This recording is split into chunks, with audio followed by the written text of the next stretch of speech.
Hello students, I am Hardik Sheta from Saraswat international academy Vapi. आज हम standard 9 subject science chapter number 12 sound को आगे बढ़ाएंगे।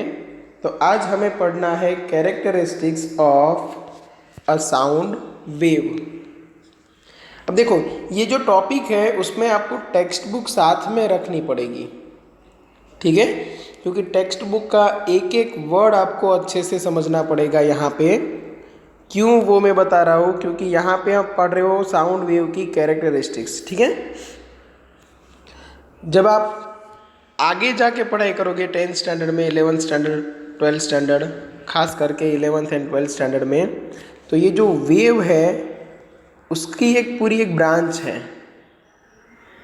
ठीक है। तो तब जाके आपको ये सब इजी लगेगा अगर आपने ये टॉपिक अच्छे से समझा है तो, ठीक है। तो मैंने देखो यहाँ पे कुछ पॉइंट्स लिखे हुए हैं, हर एक पॉइंट को अच्छे से समझना है, ठीक है। इतने पॉइंट्स आप समझ गए मतलब ये टॉपिक अच्छे से आपको समझ में आ गया।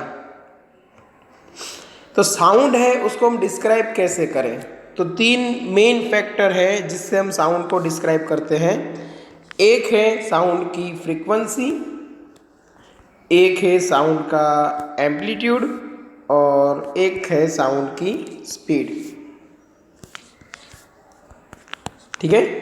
और बाकी सारे अदर फैक्टर्स भी है जिससे हम साउंड की कैरेक्टरिस्टिक्स डिफाइन कर सकते हैं, ठीक है। अब देखो, सबसे पहले डायग्राम समझो अच्छे से। सपोज ये स्पीकर है और कंटिन्यूसली साउंड प्रोड्यूस कर रहा है, ठीक है। तो मान लो कि अभी जस्ट इसका डायाफ्राम है वो आगे की ओर मूव हुआ था, तो उसके आगे वाला जो पार्ट है वहाँ पे डेंसिटी आपको हाई मिलेगी। देखो, कम वॉल्यूम में ज़्यादा पार्टिकल्स है ना।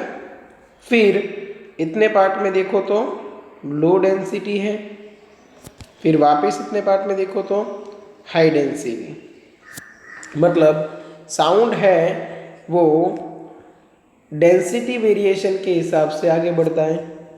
तो यहाँ पे देखो आपको दिया हुआ है density variations, high density, low density, high density, low density, high density, low density, ठीक है।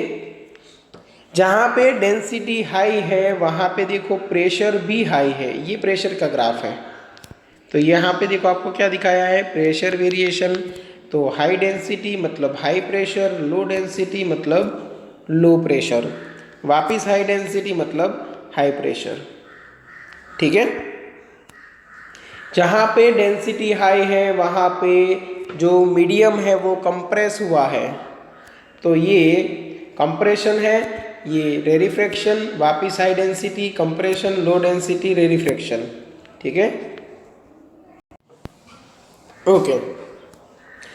बट उनको ग्राफिकली समझना उतना इजी नहीं है, इसलिए हमने क्या किया, हमने ग्राफ में कन्वर्ट कर दिया। मतलब यहाँ पे जैसे जैसे आगे जाते हो वैसे वैसे पोजीशन चेंज हो रही है, और ये ऊपर नीचे का जो है वाई एक्सिस के ऊपर हमने रखा है डेंसिटी या तो प्रेशर। अब देखो, जहाँ पे हाई डेंसिटी या तो हाई प्रेशर है वहाँ पे मैक्सिमम वैल्यू मिलेगी ग्राफ में, जहाँ पे लो डेंसिटी और लो प्रेशर है वहाँ पे ग्राफ में आपको मिनिमम वैल्यू मिलेगी। जैसे जैसे आप आगे बढ़ते हो, सपोज ये लोएस्ट डेंसिटी है, जैसे जैसे आप आगे बढ़ते हो वैसे वैसे वैसे डेंसिटी इंक्रीज होते होते होते यहाँ पे मैक्सिमम होती है। तो देखो यहाँ पे डेंसिटी मैक्सिमम, तब ग्राफ भी मैक्सिमम वैल्यू पे। तो उस हिसाब से हमने डेंसिटी या तो प्रेशर वेरिएशन के हिसाब से हमने पूरा एक ऐसा ग्राफ बना दिया, ठीक है। तो ये जो सेंट्रल लाइन है वो, उसका मतलब ये नहीं कि ज़ीरो डेंसिटी या ज़ीरो प्रेशर है, वहाँ पे क्या होगा, सभी डेंसिटीज़ का एवरेज डेंसिटी या तो एवरेज प्रेशर। मतलब ये ऊपर जो है वो एवरेज डेंसिटी से ज़्यादा डेंसिटी है, नीचे जो है वो एवरेज डेंसिटी से कम डेंसिटी है, ठीक है। चलो उतना समझ लिए। अभी ये समझो कि जो ये अपर कर्व है, ठीक है, जो अपर हाइट है उसको आप बोलोगे क्रेस्ट। मतलब ये जो पॉइंट है, ये पॉइंट है, ये क्या है, क्रेस्ट। और जो लोअर हाइट है ये सब क्या है, ट्रफ। तो कंटिन्यूसली क्रेस्ट ट्रफ आते जाएंगे और ये सिग्नल है वो आगे बढ़ता जाएगा। चलो यहाँ तक समझ में आ गया होगा। अभी एक एक डेफिनेशन अच्छे से समझनी है और आपको टेक्स्ट बुक भी साथ में रखनी है। चलो सबसे पहली डेफिनेशन है वेवलेंथ की। वेवलेंथ को हम लैम्बडा से डिनोट करेंगे, ठीक है। अब एक वेव कंप्लीट कैसे हुआ समझो। सपोज मैंने यहाँ से स्टार्ट किया, ये वेव ऐसे नीचे गया और उसी पोजीशन पे जब वापस आए और बाद में रिपीट होना स्टार्ट करे, तब हम मानते हैं कि एक वेव कंप्लीट हुआ। और एक वेव की जो लेंथ होती है उसको हम क्या बोलते हैं, वेवलेंथ। तो वेवलेंथ का मतलब आप ऐसे निकाल सकते हो कि ये दोनों के बीच में डिस्टेंस या तो ये दोनों के बीच में डिस्टेंस।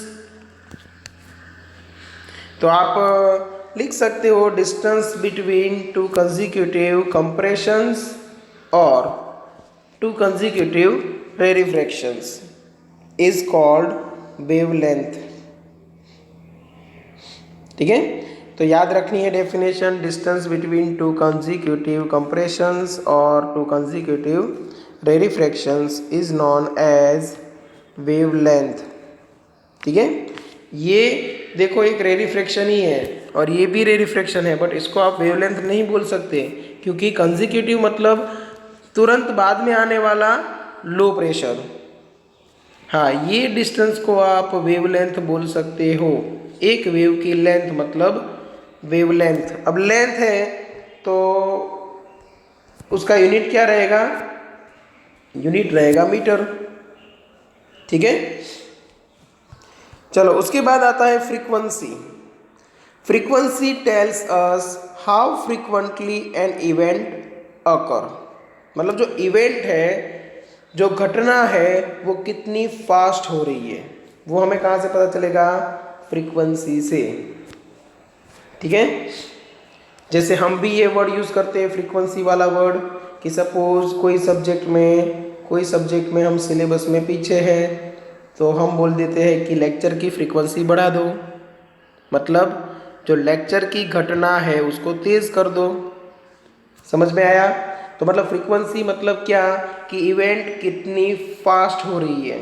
अब वो कितनी फास्ट हो रही है वो हम कैसे काउंट कर सकते हैं।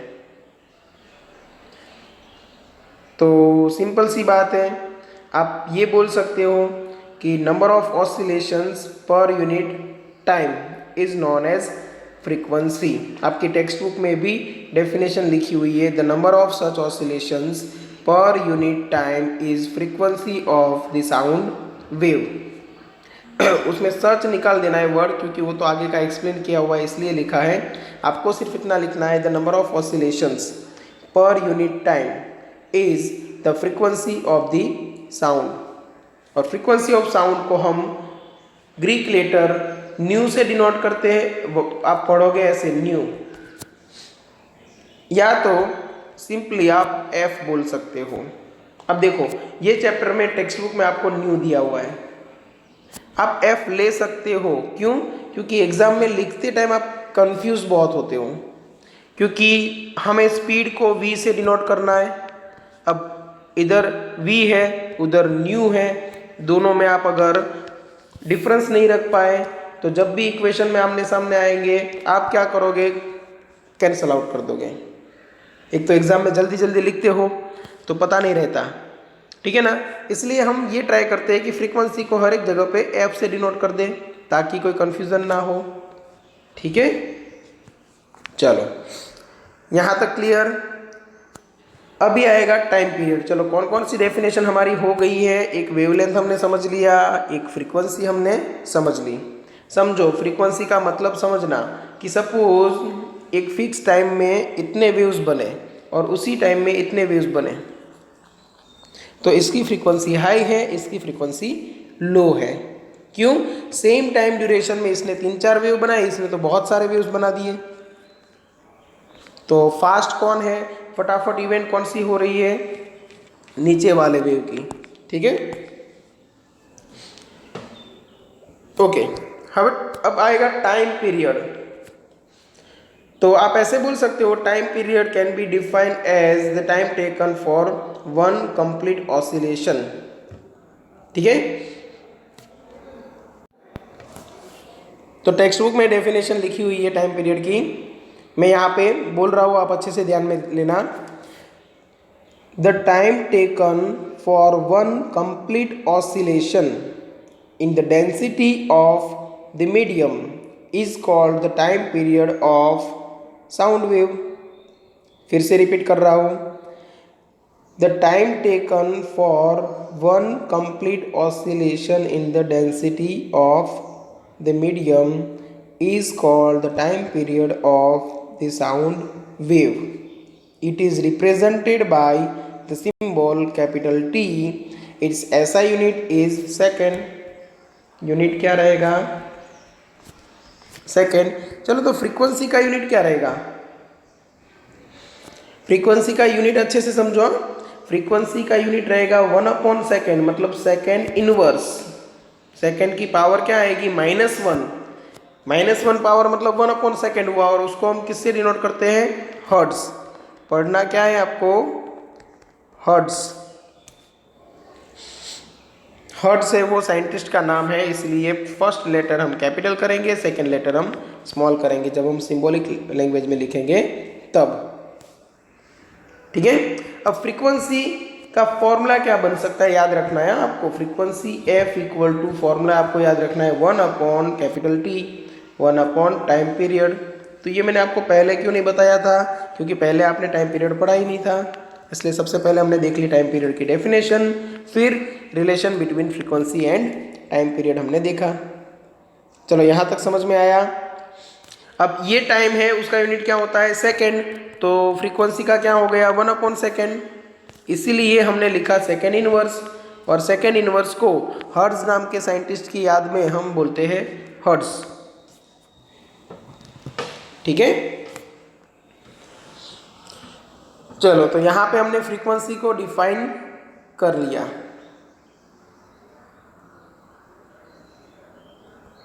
अभी आएगा पिच। पिच क्या है? देखो, उसके लिए आपको टेक्स्ट बुक में दिया हुआ है, a violin and a flute may both be played at the same time in an orchestra. Both sound travels through the same medium, that is air, and arrives at our ear at the same time, क्योंकि sound की speed तो same होती है। Both sound travels at the same speed irrespective of the medium, irrespective of the source, but the sound we receive are different. This is due to the different characteristics associated with the sound. Pitch is one of the characteristics। देखो, यहाँ पे क्या कहा गया है? दो अलग अलग साउंड एक साथ आपके कान में आते हैं, तो दोनों साउंड को आप इजीली अलग अलग आइडेंटिफाई कर पाते हो। कौन सी कैरेक्टरिस्टिक्स की हेल्प से? पिच की हेल्प से। तो पिच की डेफिनेशन क्या बनेगी? तो डेफिनेशन मैं बोल रहा हूँ, आप अच्छे से समझना। How the brain interprets the frequency of an emitted sound is called the pitch.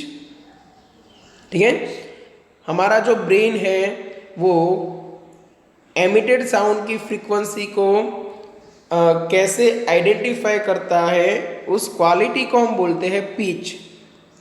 The faster the vibration of the source, the higher is the frequency and the higher is the pitch। जितना fast vibration है उतनी ही frequency ज़्यादा, उतना ही pitch ज़्यादा।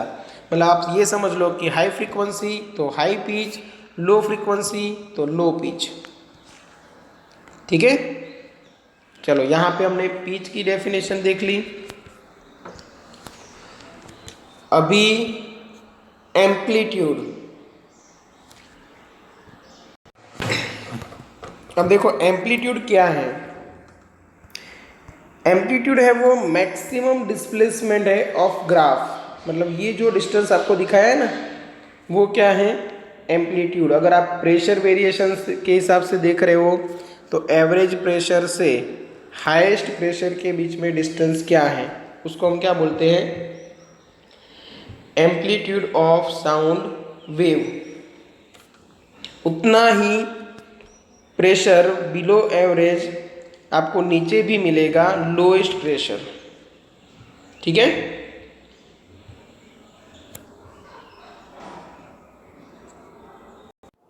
तो इसका मतलब क्या रहा? इसका मतलब ये है कि हम एम्पलीट्यूड को कुछ इस तरह डिफाइन कर सकते हैं, the magnitude of the maximum disturbance in the medium on either side of the mean value is called the amplitude of the wave. देखो ये मीन मतलब एवरेज, हाँ, एवरेज का मतलब रहेगा मीन। तो ये जो मीन वैल्यू है उसकी कोई भी एक साइड, इसलिए तो कहा है आइदर साइड, मैक्सिमम डिस्टर्बेंस मतलब ये, या तो मिनिमम डिस्टर्बेंस मतलब ये। The magnitude of the maximum disturbance in the medium on either side of the mean value is called amplitude of wave. It is represented by letter capital A. और amplitude का unit क्या रहेगा? तो जो density variation के हिसाब से अगर आप देख रहे हो तो डेंसिटी का जो यूनिट है वो रहेगा एम्पलीट्यूड का, मतलब किलोग्राम पर मीटर क्यूब।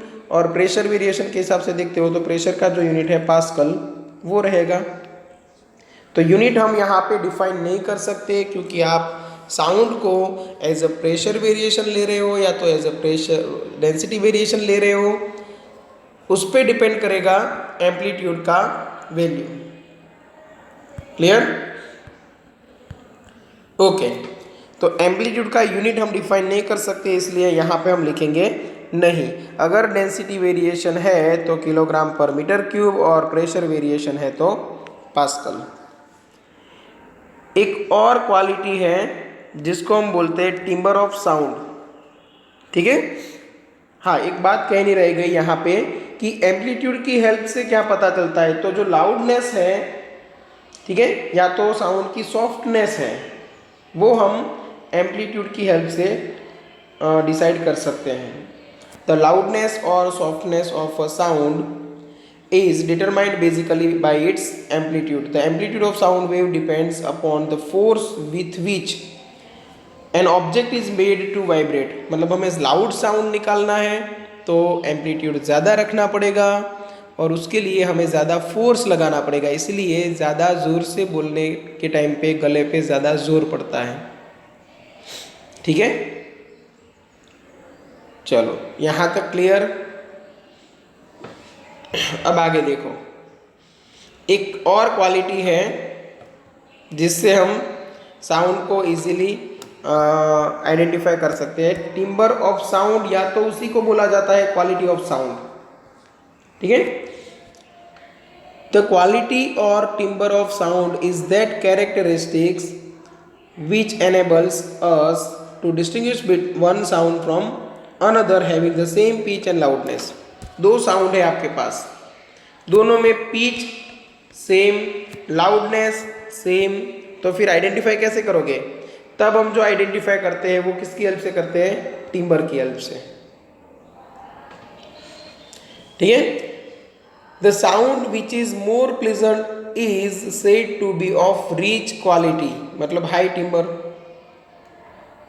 ठीक है, जो साउंड ज्यादा अच्छा लगे, ओके, ज्यादा प्लीजेंट है, वो होगा हाई टिम्बर वाला, या तो आप बोल सकते हो रिच क्वालिटी वाला। ठीक है, चलो अब टोन।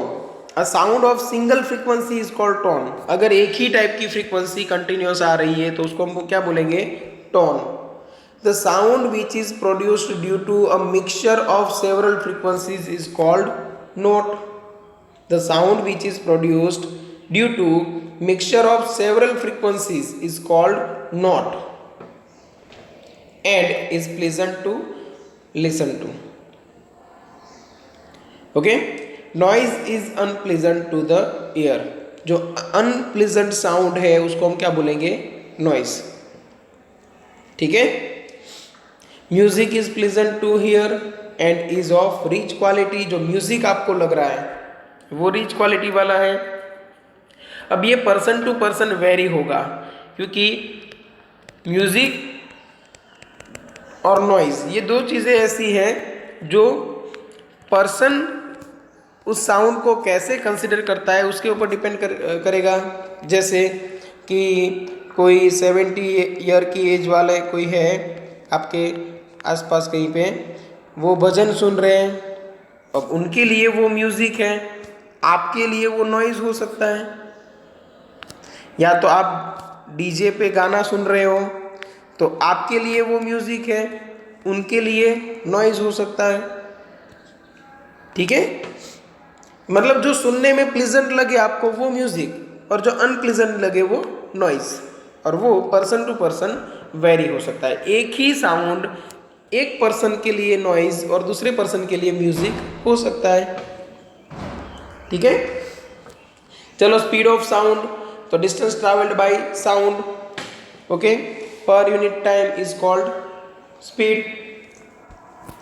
ओके, तो स्पीड इक्वल टू क्या करोगे आप, डिस्टेंस अपॉन टाइम। डिस्टेंस के हिसाब से हमारे पास वेवलेंथ है lambda.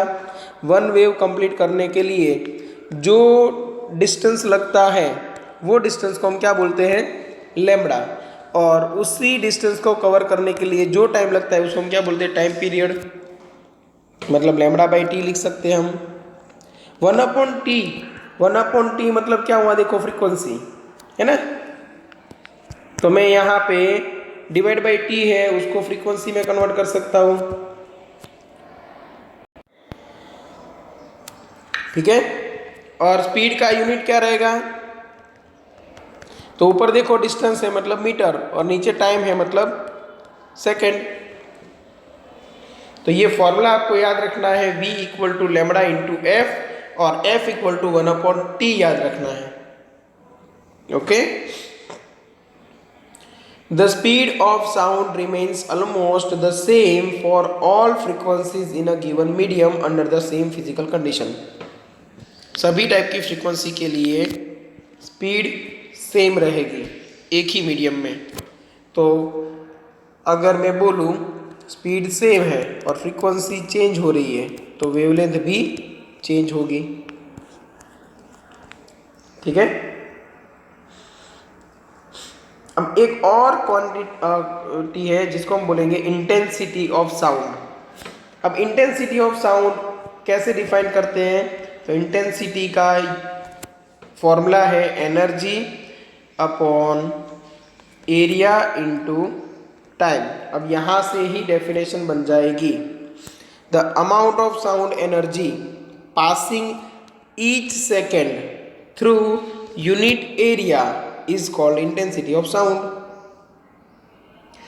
The amount of sound energy passing each second through unit area is called intensity। मतलब सपोज हमने एरिया इतना लिया, दोनों जगह पे मैंने एरिया लिया 1 मीटर स्क्वायर। अब मैंने एक सेकेंड के अंदर देखा यहाँ से साउंड एनर्जी पास हुई, यहाँ पे साउंड एनर्जी पास हुई, यहाँ पे मुझे 30 जूल मिली, यहाँ पे मुझे 80 जूल मिली। तो यहाँ पे इंटेंसिटी ज़्यादा है, यहाँ पे इंटेंसिटी कम है।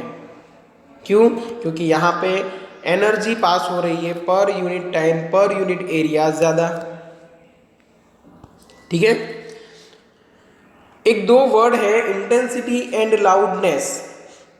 कभी कभी लगता है कि दोनों सेम है, बट वो दोनों सेम नहीं है। इंटेंसिटी एंड लाउडनेस दोनों डिफरेंट है। ओके,